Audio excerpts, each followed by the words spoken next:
Okay students, చూడండి. Shri Vimal Chopra is owning 3 houses. Vimal చోప్రాకి 3 houses ఉన్నాయి. ఇంకా చాలా మ్యాటర్ ఇచ్చారు, అంత అవసరం లేదు. As per old tax resume అంటే 1999కి ముందన్నమాట. అక్కడ స్టాండర్డ్ డిడక్షన్ 30,000 తీసుకోవాలి. ఒకవేళ న్యూ ట్యాక్స్ రెజ్యూమ్ అన్నారు అనుకోండి 2 lakhs తీసుకోవాలి. ఓకే, ఇది పాయింట్ గుర్తుపెట్టుకోండి. ఎంఆర్వి అంటే ఇక్కడ house 1, house 2, house 3. Okay, MRV అంటే municipal rental value, fair rental value, municipal taxes, interest on loan, insurance, ఈ అమౌంట్స్ ఇచ్చారు. ఇక్కడ ఏమి ఇచ్చారు? Per month. ఓకే, ఇవన్నీ పర్ మంత్లో ఇచ్చారు, మనం పర్ ఇయర్కి చేసుకోవాలి. ఓకే, చూడండి ఆన్సర్ ఎట్లా రాస్తాం అనేది. ఇక్కడ calculation of income from house property of Vimal Chopra for the current assessment year 24 to 25. Calculation of gross annual value. Okay, step 1 అంటే ఇది ఫస్ట్ బాక్స్ వేసినాకనే ఇది వేసుకోవచ్చు, లేకపోతే ఇది వేసినాక బాక్స్ వేసినా ఏం ప్రాబ్లం లేదు. Okay, step 1 calculation of ERV, expected rental value. Okay, expected rental value మూడింటికి ఒకటేసారి, హౌస్ 1, హౌస్ 2, హౌస్ 3కి ఒకటేసారి చేస్తున్నాం అనమాట. Okay, municipal rental value, fair rental value, ఈ రెండింటిలో ఏది ఎక్కువ ఉందంటే దీంట్లో ఏమో ఏంది 1,50,000 ఎక్కువ ఉంది. సో ఈఆర్వి ఇది. ఈ రెండింటిలో హౌస్ 2లో ఓకే 2,20,000 ఎక్కువ ఉంది కాబట్టి ఇది వేసుకున్నాం. ఈ రెండింటిలో ఇది ఎక్కువ ఉంది కాబట్టి ఇది వేసినాం. తర్వాత మనకు ప్రాబ్లంలో ఏఆర్వి ఇవ్వలేదు, ఆయన ఏంది ప్రాబ్లంలో లేదు, అసలు ఇవ్వలేదు. సో మనం నిల్ అని వేసేసినాం. జిఏవి ఈక్వల్స్ టు ఈ అమౌంట్ ఇక్కడ ఎంతనే అంత వేసేసినాం, అంతే. ఇక ఇదే ఎక్కువ కాబట్టి నిల్ అంటే ఏం లేదు. సో ఇదే ఎక్కువ కాబట్టి ఇదే అమౌంట్ వేసేసినాం. ఓకే, ఇప్పుడు మనం ఫార్మాట్లోకి వద్దాం. ఓకే, ఫస్ట్ ఏంటి, ఫస్ట్ హౌస్ లెట్ అవుట్ అనమాట. లెట్ అవుట్ అంటే కిరాయికి ఇచ్చారు. మిగిలిన 2 హౌస్లో సెల్ఫ్ ఆక్యుపైడ్ అంటే అతను వాడుకుంటుండు, 2 హౌజులు అతను వాడుకుంటుండు, ఈ హౌస్ కిరాయికి ఇచ్చిండు అనమాట. ఓకే, సేమ్ అదే విధంగా రాసి పైన ఈ బాక్స్ వేసినాం. బాక్స్ తెలుసా మీకు? జిఏవి మైనస్ మున్సిపల్ ట్యాక్సెస్, తర్వాత నెట్ యాన్యువల్ వాల్యూ. దీని జిఏవి నుంచి మున్సిపల్ ట్యాక్స్ తీసేస్తే వచ్చేది నెట్ యాన్యువల్ వాల్యూ. డిడక్షన్లో స్టాండర్డ్ డిడక్షన్ 30%, ఎంత అమౌంట్ ఉంటే అంతమే 30%. Interest on loan.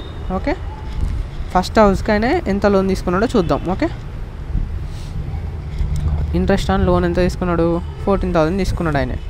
Okay, first హౌస్కి. సెకండ్ హౌస్కి 20,000, థర్డ్ హౌస్కి 30,000 తీసుకున్నాడు. Okay,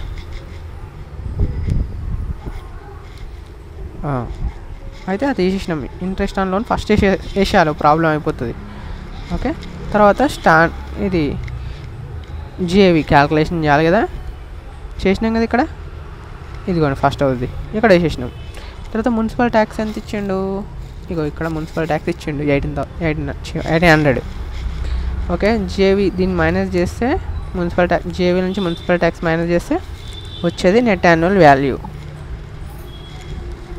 okay, net annual value వచ్చిన తర్వాత దీంట్లో నుంచి 30% చేస్తే ఈ అమౌంట్ వస్తుంది. ఓకే, ఇది యాడ్ చేసుకొని ఇది మైనస్.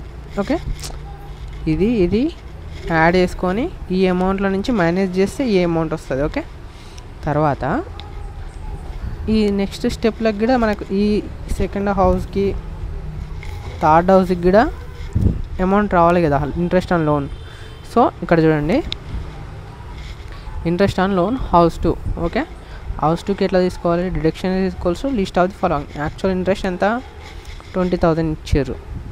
ఓకే, స్టాండర్డ్ అమౌంట్ ఎంత మనకు? 30,000. ఈ రెండిట్లలో ఏది తక్కువ ఉంది?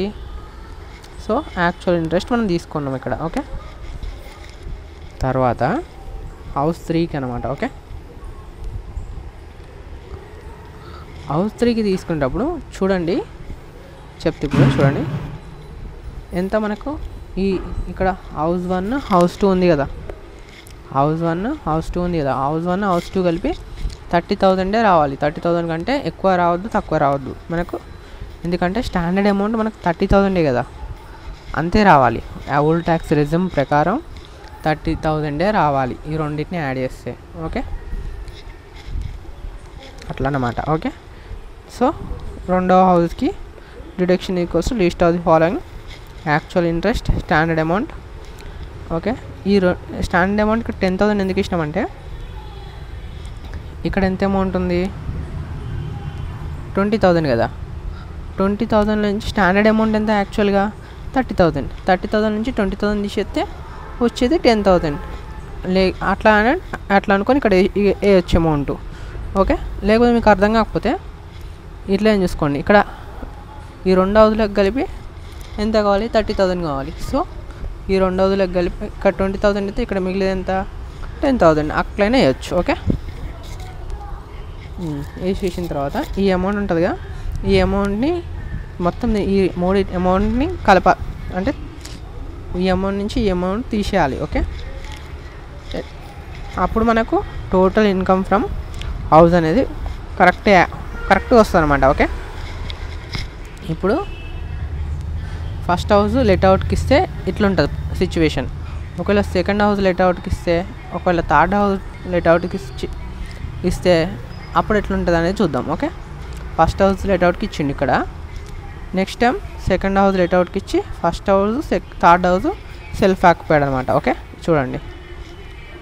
Okay, particular same GAV municipal tax ఇట్లా వేసేసినాం. తర్వాత ఈ సెల్ఫ్ ఆక్యుపైడ్, ఇది లెట్అవుట్, ఇది సెల్ఫ్ ఆక్యుపైడ్. ఓకే, ఇక్కడ మనం జిఏవిను first GAV municipal tax, interest on loan చూద్దాం. ఓకే, సెకండ్ హౌస్కి జిఏవి. ఓకే, అక్కడ అమౌంట్ సేమ్ వేసేసినాం. తర్వాత సెకండ్ హౌస్కి ఇదేంది మున్సిపల్ ట్యాక్స్, ఇది ఇంట్రెస్ట్ ఆన్ లోన్. ఓకే, గుర్తుపెట్టుకోండి, 20,000 ఇంట్రెస్ట్ ఆన్ లోన్. తర్వాత ఓకే, ఇదే ఇక్కడ 16,200 ఏమో మున్సిపల్ ట్యాక్స్. 16,000 అంటే జిఏవి నుంచి ఇది తీసేస్తే ఈ అమౌంట్ వస్తుంది. ఓకే, ఎన్ఏవి వస్తుంది. ఇక్కడ నిల్లు. తర్వాత ఈ అమౌంట్ నుంచి 30% చేస్తే ఈ అమౌంట్ వస్తుంది. ఇంట్రెస్ట్ ఆన్ లోన్ ఇక్కడ 20,000. ఓకే, 20,000 అమౌంట్ వేసేసి ఈ అమౌంట్ నుంచి ఈ 2 అమౌంట్లు మేనేజ్ చేస్తే ఈ అమౌంట్ వస్తుంది. అది ఇన్కమ్ ఫ్రమ్ హౌస్ ప్రాపర్టీ ఇక్కడ అయిపోతుంది. తర్వాత ఇక్కడ 14,000, ఇక్కడ 16,000 ఎట్లా వేసినామంటే ఆల్రెడీ ఇక్కడ చూడండి, ఆల్రెడీ ప్రీవియస్ ప్రాబ్లం మనం ఇక్కడ వేసేసినాం 14,000. లేకపోతే ఇట్లా కూడా చూసుకోవచ్చు, ఇక్కడ చూడండి 14,000. సో అక్కడ వేసేసినాం. ఇక్కడ 14,000 వేస్తే ఇక్కడ 14,000 వేస్తే ఇక్కడ ఎంత వేస్తారు అంటే ఈ రెండింటిని యాడ్ చేస్తే మనకి ఎంత రావాలి, 30,000 రావాలి. ఎక్కువ రావద్దు, తక్కువ రావద్దు. ఓకే, సో మనకు ఈ రెండింటిని యాడ్ చేస్తే 30,000 వస్తుంది. సో ఇక్కడ 14 అయితే ఇక్కడ 16. Okay, that's it. తర్వాత ఈ అమౌంట్ నుంచి రెండింటిని మేనేజ్ చేస్తే వచ్చే అమౌంట్ ఏంది, 22,660. తర్వాత ఇప్పుడు ఇంకోటి అనమాట, option 3, first house self occupied, second house self occupied, third house let out. Okay, చూడండి సేమ్ అది ఏంది, జిఏవి అక్కడ ఇచ్చేసారు, పైన జిఏవి ఇచ్చారు, మున్సిపల్ ట్యాక్స్ ఇచ్చారు, అక్కడ చూసి ఇక్కడ వేసేసినాం. తర్వాత దీంట్లో మేనేజ్ చేస్తే వచ్చిన అమౌంట్ ఇది. తర్వాత దీన్ని 30% చేస్తే వచ్చిన అమౌంట్ ఇది. తర్వాత ఇంట్రెస్ట్ ఆన్ లోన్ వాళ్ళు ఇస్తారు 30,000. సో అక్కడ ఇచ్చిన అమౌంట్ ఇక్కడ వేసేసినాం. ఈ అమౌంట్ నుంచి 2 తీసేస్తే వచ్చే అమౌంట్ ఇది. ఓకే, తర్వాత ఈ అమౌంట్ ఎట్లా వచ్చినాయి అంటే ఆల్రెడీ 14 అక్కడ ఉంది. సో ఇక్కడ 16 వేసుకున్నాం. 14 వాళ్ళు ఇచ్చేసారు, ఇక్కడ ఎంత 16 వేయాలి. రెండింటిని కలిపితే 30,000 అవుతుంది. అట్లా ఇన్కమ్ ఫ్రమ్ హౌస్ ప్రాపర్టీ అని చెప్పేసి దీంట్లో నుంచి ఈ రెండింటిని మేనేజ్ చేస్తే వచ్చే amount income from house property. Okay, ఈ మూడు చేసినాం కదా. ఇప్పుడు ఒక ఆయన ఇల్లు కిరాయికి వేరే వాళ్ళని ఉంచుకుంటున్నప్పుడు అక్కడ ఏదైతే తక్కువ ట్యాక్స్ ఉంటుందో, అంటే ఎవరికైనా ట్యాక్స్ ఎక్కువ పే చేయాలని ఉండదుగా, తక్కువ ట్యాక్స్ పే చేయాలనుకుంటారు. సో అన్నిట్లలో తక్కువ ట్యాక్స్ దేనికైతే ఉన్నదో ఆ రూమ్ని ట్యాక్స్ కడతారన్నట్టు. ఓకే, సో ఇది ఇన్కమ్ ఫ్రమ్ హౌస్ ప్రాపర్టీ, ఇది ఇన్కమ్ ఫ్రమ్ ట్యాక్స్. ఈ యొక్క ప్రాబ్లం నెక్స్ట్ యూనిట్ స్టార్ట్ చేద్దాం ఇక.